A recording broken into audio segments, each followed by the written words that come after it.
Hey everyone, I am Pallav. Welcome back to my channel Smart English Learning Center. You learn English easy with me in Bengali. I hope you are all fit and fine. আমি আশা করছি তোমরা প্রত্যেকে সবাই ভালো আছো and practicing grammar or English every day এবং তোমরা প্রত্যেকদিন ইংলিশ গ্রামার এবং ইংলিশ টেক্সট এবং প্রতিনিয়ত ইংলিশগুলোকে প্র্যাকটিস করছো। সো আজকের today we discuss A practice class a class of 5 or 6 or 7 and others person অর্থাৎ সমস্ত ক্লাসের জন্য বিশেষত পঞ্চম ষষ্ঠ সপ্তম এই ধরনের ক্লাসগুলোর জন্য আজকে একটা প্র্যাকটিস ক্লাস করব গ্রামারের, যে ক্লাসটা হতে চলেছে একটা গুরুত্বপূর্ণ ক্লাস যেখানে সবগুলো থাকবে ডু অ্যাজ ডাইরেক্টেড বলে আমরা সবগুলোকে প্র্যাকটিস করব এক এক করে। তাই আমার এই ভিডিওতে যদি তোমাদের রিলেটেড হও তাহলে অবশ্যই তোমরা ভিডিওটা স্কিপ না করে পুরোপুরিভাবে দেখতে থাকো। আশা করি তোমরা বুঝতে পারবে এবং আমি তোমাদেরকে বোঝানোর চেষ্টা করব। খুবই সহজভাবে দেখো, ডু অ্যাজ ডাইরেক্টেড নির্দেশ অনুসারে করো। কতগুলো গ্রামার নিয়ে এসেছি যেগুলো নির্দেশ অনুসারে করো বলতে যে নির্দেশ দেওয়া আছে সেই নির্দেশ অনুসারে আমাদের গ্রামারগুলো করতে হবে। এটা হচ্ছে আমাদের কাছে প্রত্যেকদিন প্র্যাকটিস করতে হবে, বিভিন্ন ধরনের বিভিন্ন টাইপের প্র্যাকটিস করতে হবে। তাহলে আমরা গ্রামারটাকে বলো ইংরেজি কথা বলতে এবং রাইটিংয়ে আমাদের খুবই সুবিধা হবে। দেখো একদম বেসিক যে গ্রামারগুলো সেগুলো নিয়ে আজকে ডু অ্যাজ ডাইরেক্টেড করেছি। তার মধ্যে প্রথম প্রশ্ন যেটা আছে সেটা হলো article and preposition. Article and preposition আছে I went on dash tour dash my friends we stayed dash night dash a house dash a forest। ওকে, আজকের আমরা প্রথম যেটা করব আর্টিকেল প্রিপোজিশনে করব কি I went on dash tour. দেখো এদিকে খেয়াল করে আই ওয়েন্ট ড্যাশ ট্যুর এটা প্র্যাকটিস করব। তোমরা যদি পারো, যদি সম্ভব হয় তোমরা অবশ্যই তোমরা এগুলোকে নোট করে খাতায় প্র্যাকটিস করো। Okay, I went on a tour I went on a tour with my friends আমার বন্ধুর সঙ্গে আমি একটা ট্যুরে গিয়েছিলাম। এই সমস্ত ক্ষেত্রে আমরা কি করব এ বসাবো এবং সঙ্গে হলে কারোর সাথে হলে উইথ প্রিপোজিশন বসাতে হয়। I went on a tour with my friends আমার বন্ধুর সঙ্গে। we stayed আমরা কাটিয়েছি দ্য নাইট রাত্রিটি ড্যাশ এ হাউস একটা বাড়ির মধ্যে in a house dash a forest আবার একটা জঙ্গলের মধ্যে। তাহলে তখন হয়ে যাবে ইনসাইড। প্রিপোজিশনের অলরেডি আমরা ক্লাস করেছি যে ইনসাইড, ইন আছে সাইড আছে, এগুলোকে বলা হয় double preposition. Inside a forest clear করতে পারলাম প্রথম প্রশ্ন। দ্বিতীয় প্রশ্নতে যাচ্ছি এলাস বলছি hi my friend is died আমার বন্ধু মারা গেছে। এটাকে করতে বলেছে অ্যাসারেটিভ অর স্টেটমেন্ট। অ্যাসারেটিভ আর স্টেটমেন্ট বলতে কি না, সেন্টেন্সের ক্লাসে আমরা দেখেছি যে অ্যাসারেটিভ সেন্টেন্স 5 প্রকার, অ্যাসারেটিভ, ইন্টারোগেটিভ, ইম্পারেটিভ, অপটেটিভ এবং এক্সক্লেমেটরি। এই 5 প্রকার সেন্টেন্সের মধ্যে অ্যাসারেটিভ করতে বলেছে। তাহলে আছে কিসে আছে দেখো এক্সক্লেমেশন সাইন আছে, তার মানে এক্সক্লেমেটরি সেন্টেন্সে দেওয়া আছে। আমরা করব অ্যাসারেটিভ অর স্টেটসম্যান, বিবৃতিমূলক বাক্যতে পরিবর্তন করব। আর এই বিবৃতিমূলক বাক্যতে পরিবর্তন করতে গেলে আমাদের কিছু একটা টার্ম মনে রাখতে হবে। সেই টার্মটা হলো যদি কখনো বা কোনো আনন্দের খবর হয় তাহলে বলতে হবে it is matter of joy. যে দুঃখের হয় it is the matter of sorrow, it is the matter of wonder, it is the matter of surprise. অবাক হলে কি হবে তা দেখো খেয়াল করো। তাহলে এলাস যেহেতু দুঃখ বলেছে তাহলে কি বলবো না ইট ইজ দ্য ম্যাটার অফ সরো। Okay, it is the matter of sorrow that my friend is died. My friend is died. Clear করতে পারলাম? It is the matter of sorrow that my friend is died. যদি প্রশ্নটা কখনো আনন্দের যদি হয় তখন বলবো it is the matter of joy that আবার পরের সেন্টেন্সটা বসিয়ে দেবো।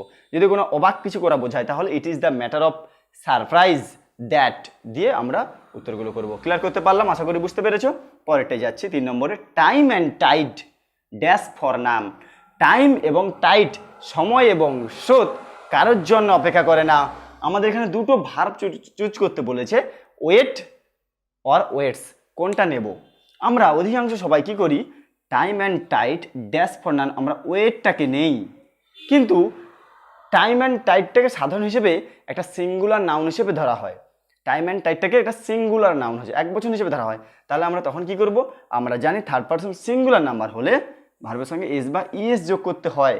তাহলে আমরা নেব এখানে waits, time and tide, waits for none. এখানে ডবল অর্থাৎ এটা প্লুরাল মনে হলেও আমরা প্লুরালে নেব না।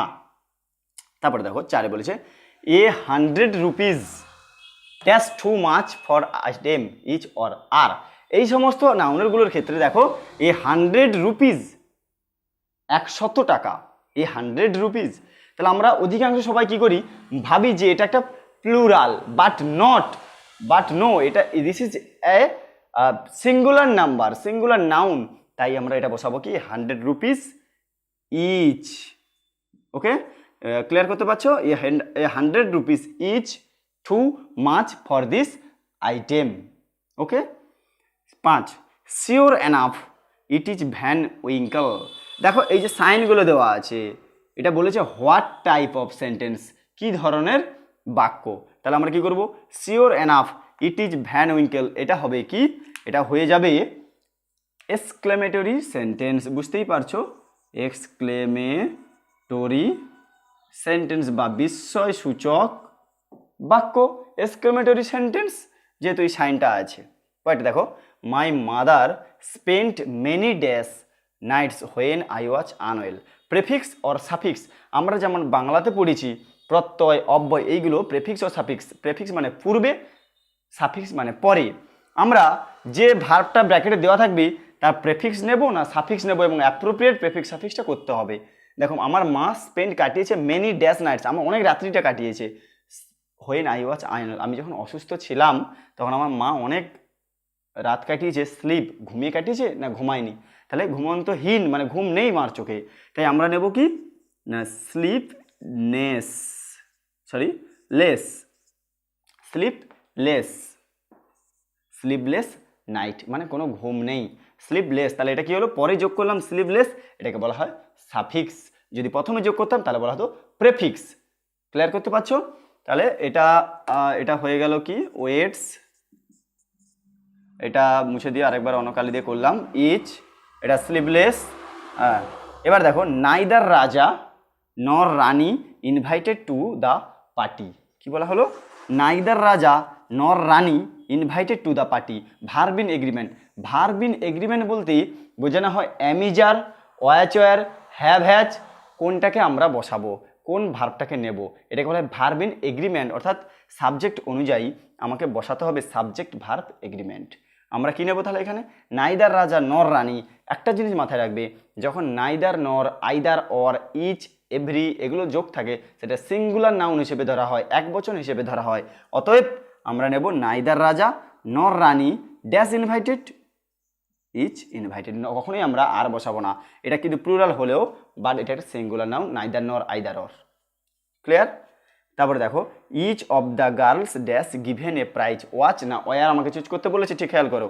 ইচ অফ থাকলেই এটা একটা সিঙ্গুলার নাউন ধরবে। দেখো প্রত্যেক মেয়ে, আমরা ভাবছি প্লুরাল, এটা দেখে প্লুরাল মনে হচ্ছে, বাট এর নিয়মটা হচ্ছে এটাই, ইচ অফ থাকলে এটা একটা সিঙ্গুলার নাউন হিসেবে ধরা হবে। তাই আমরা নেব কি was, each of the girls was given a prize. Clear করতে পারলাম? পরেরটা বলেছে দেখো, rice is grown all dash India, article and preposition, appropriate article preposition. Rice is grown dash all dash India, ভারতের প্রায় সব জায়গায় চাল উৎপন্ন হয়। তাহলে কি করবো, অল ওভার ইন্ডিয়া, পুরো ভারতবর্ষ জুড়ে, পৃথিবী যখন হবে তখন over the world, over India, পুরো ভারতবর্ষ জুড়ে, এটা আর্টিকেল প্রিপোজিশন, প্রিপোজিশন নিলাম ওভার। আর কি, he found his lost pen, he found তাহলে সে খুঁজে পেয়েছিল তার হারানো পেনটি। ডব্লিউএইচ কোশ্চেন করতে হবে উইথ হোয়াট দিয়ে, হোয়াট দিয়ে প্রশ্ন করলে তাহলে আমাদের ইন্টারোগেটিভ করতে হবে, এটা দেওয়া আছে অ্যাসারেটিভে, আমরা ইন্টারোগেটিভ করব। তাহলে কি করব না, হোয়াট দিয়ে প্রশ্ন করতে বলেছে, তাহলে কি করব, হোয়াট ডিড হি ফাইন্ড। দেখো হোয়াট ডিড হি ফাইন্ড, কি সে খুঁজে পেয়েছিল, তখন আমরা উত্তরটা পাবো কি, যে সে তার হারানো পেনটা খুঁজে পেয়েছিল। আমরা ডব্লিউএইচ ওয়ার্ড যে বলে দিল যে হোয়াট দিয়ে প্রশ্ন করতে হবে, অতএব আমাদের হোয়াট দিয়ে করতে হবে। তাই বললাম হোয়াট ডিড হি ফাইন্ড, সে কি খুঁজে পেয়েছে, না হারানো পেনটা সে খুঁজে পেয়েছে। ওকে, ক্লিয়ার করতে পারলাম? প্রত্যেক দিন এইভাবে তোমরা 10টা থেকে 15টা 5টা যতটা পারবে প্রত্যেক দিন প্র্যাকটিস করো, এবং এরকম ধরনের তোমরা প্র্যাকটিস করো, এবং তার সঙ্গে আমি তোমাদের সাথে আছি। তাই আশা করি তোমরা এটা পুরোটা বুঝতে পেরেছো। তাই পরবর্তী ক্লাসের জন্য ভিডিওগুলো দেখতে থাকো। তাই এখনও পর্যন্ত যারা এখনও লাইক কমেন্ট শেয়ার করোনি, বন্ধুদের সঙ্গে শেয়ার করো, যাতে তারাও অনেক হেল্পফুল হতে পারে এবং তোমাদের মধ্যে একটা এনকারেজ আসবে। এবং যারা আমার ভিডিওতে নতুন তারা অবশ্যই সাবস্ক্রাইব করো। দেখা হচ্ছে পরের ভিডিওতে, পরের গ্রামার প্র্যাকটিস ক্লাস এছাড়াও আদার্স সিরিজ নিয়ে পরের ভিডিওতে দেখা হচ্ছে। I wish you all be well. সবাই ভালো থাকো, অবশ্যই প্র্যাকটিস করো। দেখা হচ্ছে পরের ভিডিওতে। ওকে, থ্যাংক ইউ।